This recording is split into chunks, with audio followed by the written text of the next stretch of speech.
ರಾಜ್ಯ ಸರ್ಕಾರ ಬೆಳಗಾವಿ ಅಧಿವೇಶನದಲ್ಲಿ ವಕೀಲರ ಹಿತದೃಷ್ಟಿಯಿಂದ ಮಂಡಿಸಿರುವ ವಕೀಲರ ಸಂರಕ್ಷಣಾ ಮಸೂದೆಯನ್ನು ನಾಮಕಾವಸ್ಥೆ ಕಾಯ್ದೆಯಾಗಿದೆ.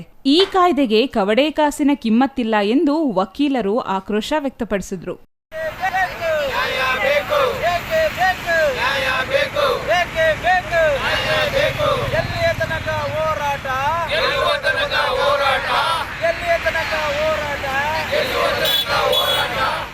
ಇತ್ತೀಚಿನ ದಿನಗಳಲ್ಲಿ ವಕೀಲರ ಮೇಲೆ ಹಲ್ಲೆಗಳು ಹೆಚ್ಚಾಗುತ್ತಿದೆ. ಮೊನ್ನೆ ಕಲಬುರಗಿಯಲ್ಲಿ ನಡೆದ ವಕೀಲರ ಹತ್ಯೆ ಇದಕ್ಕೆ ಸ್ಪಷ್ಟ ಉದಾಹರಣೆಯಾಗಿದೆ.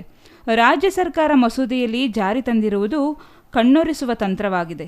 ಆರೋಪಿ ತಪ್ಪಿಸಿಕೊಳ್ಳುವ ಜಾಮೀನು ಸಹಿತ ಕಾನೂನಾಗಿದೆ ಎಂದರು. ವಕೀಲರ ಸಂರಕ್ಷಣೆ ಕಾಯ್ದೆ ಬಲಿಷ್ಠ ಮಸೂದೆಯಾಗಿ ರಾಜ್ಯ ಸರ್ಕಾರ ಕಾನೂನು ಜಾರಿಗೆ ತರಬೇಕು, ಇಲ್ಲದಿದ್ದರೆ ಬೆಳಗಾವಿ ಚೆಲೋ ಹಮ್ಮಿಕೊಳ್ಳುವುದಾಗಿ ಎಚ್ಚರಿಕೆ ನೀಡಿದರು.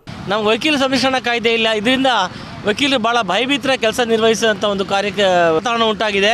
ಇದರಿಂದ ಈಗಾಗಲೇ ಸರ್ಕಾರಕ್ಕೆ ಸಾಕಷ್ಟು ಮನವಿ ಕೊಟ್ಟು ಮೈಸೂರು ರಾಜ್ಯ ಮಟ್ಟದ ಸಮ್ಮೇಳನ ಮುಖ್ಯಮಂತ್ರಿಗಳು ಹೇಳಿದ್ವಿ, ಅವ್ರು ಗ್ಯಾರಂಟಿ ಅಂತ ಹೇಳ್ಬಿಟ್ಟು ಹೋಗಿ 2-3 ತಿಂಗಳು ಆಗ್ತಾ ಬಂತು, ಇನ್ನೂ ಏನೂ ಆಗಿಲ್ಲ. ಈಗಾಗಲೇ ಬೆಳಗಾವಿ ಅಧಿವೇಶನ 2 ದಿನ ಇರೋದು. ಮೊನ್ನೆ ಎಚ್.ಕೆ. ಪಾಟೀಲ್ ಮಂಡಿಸಿದ್ದಾರೆ ಅಂತ ತಿಳಿದು ಬಂದಿದೆ. ಆದರೆ ಬರೀ ಪೊಳ್ಳಾಗಿ ಯಾವುದೇ ರೀತಿಯಾದಂಥ ಒಂದು ಸ್ಟ್ರಾಂಗ್ ಆಗಿರೋದಿಲ್ಲ ಅಂತ ಹಿರಿಯ ವಕೀಲರು ಅಭಿಪ್ರಾಯಪಟ್ಟಿದ್ದಾರೆ. ಯಾಕೆಂದರೆ ನಮ್ಮ ಕೋರಿಕೆ ನಮ್ಮ ಮೇಲೆ ಹಲ್ಲೆ ಮಾಡಿದವ್ರಿಗೆ ನಾನ್ ಬೇಲೇಬಲ್ ಅಫೆನ್ಸ್ ಅಂತ ಇತ್ತು, ಅದನ್ನು ಬರೀ ಬೇಲೇಬಲ್ ಮಾಡಿ ಸ್ಟೇಷನ್ಲೇ ಬಿಟ್ಟಂಗೆ ಆಗುತ್ತೆ. ಈಗ ಇದರಿಂದ ಮತ್ತೆ ಪೊಲೀಸವ್ರಿಗೆ ಹೇಳ್ದಂಗೆ ನಾವು ಕೇಳಬೇಕಾಗುತ್ತೆ, ಅದು ಸಹ ಬೇಡ. ನಾವು ಏನು ಕೇಳಿದ್ವು ಅದೇ ರೀತಿ ಕಾಯ್ದೆ ಇಂಪ್ಲಿಮೆಂಟ್ ಆಗಬೇಕು ಅಂತ ಭಾಳ ಉಗ್ರ ಹೋರಾಟ ಮಾಡ್ತಾ ಇದ್ದೀವಿ.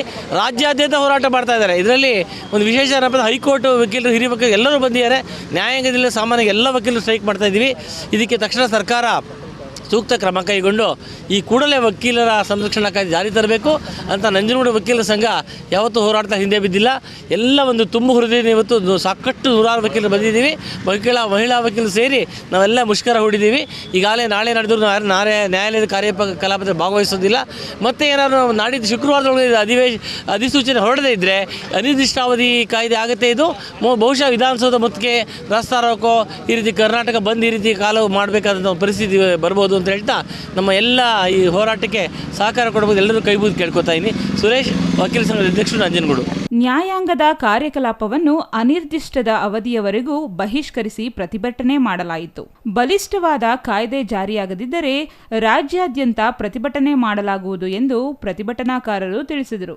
ಇನ್ನು ಈ ಸಂದರ್ಭದಲ್ಲಿ ವಕೀಲ ಸಂಘದ ಅಧ್ಯಕ್ಷ ಸುರೇಶ್, ಹಿರಿಯ ಮತ್ತು ಕಿರಿಯ ವಕೀಲರು ಹಾಜರಾಗಿದ್ದರು. Kumar, CTV news, Nanjangud.